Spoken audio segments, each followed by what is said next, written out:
কি অশুভ লক্ষণ! সর্বত্র বাধা আর বাধা। কষ্ট করে সীমান্ত পেরিয়ে প্রবেশ করলাম, আর এই সামান্য তৃণ আমার পথে বাধা সৃষ্টি করছে। এই সরোবরের পদ্ম শুধুমাত্র যে শুভ এবং পবিত্র তার জন্যই রক্ষিত। দাও আমাকে।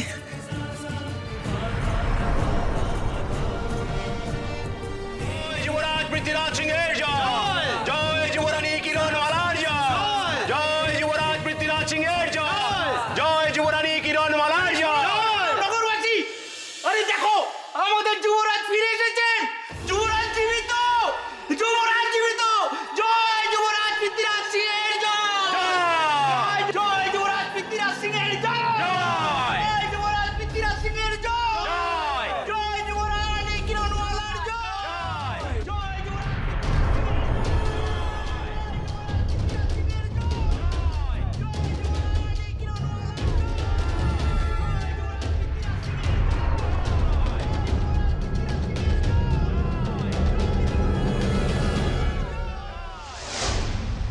মহারাজ, মহারাজ আপনার ভ্রাতা এই সংবাদের সত্যতা যাচাই করতে গিয়েছেন।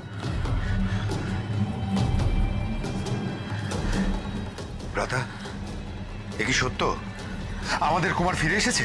হ্যাঁ ভ্রাতা, কিরণমালা এবং কুমার দুজনেই ফিরে এসেছে, আমি নিজে চোখে দেখলাম। সীমান্তের সমস্ত প্রহরীরা এবং সেনারা তাকে নিয়ে আনন্দে উদ্বেলিত।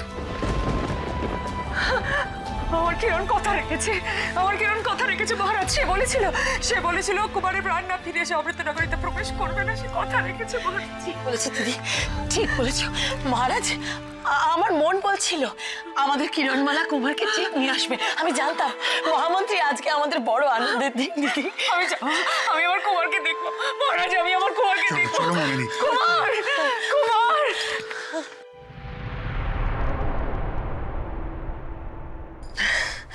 এমন ভান করো যাতে মনে হয় যে আমরাও পাগল হয়ে গেছি আনন্দে। কিন্তু কিরণমালা যদি বেগরবাই করে? কেঁদে একেবারে পায়ে লুটিয়ে পড়বে, বলবে যে কুমারের শোকে আমরা পাগল হয়ে গেছিলাম। তাই বেশ, চলুন।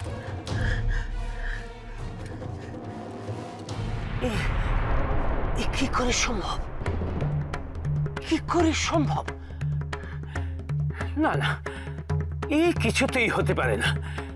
এ যদি সত্যি কুমার হয়, তবে তবে আমার গণনা কেন মিলছে না?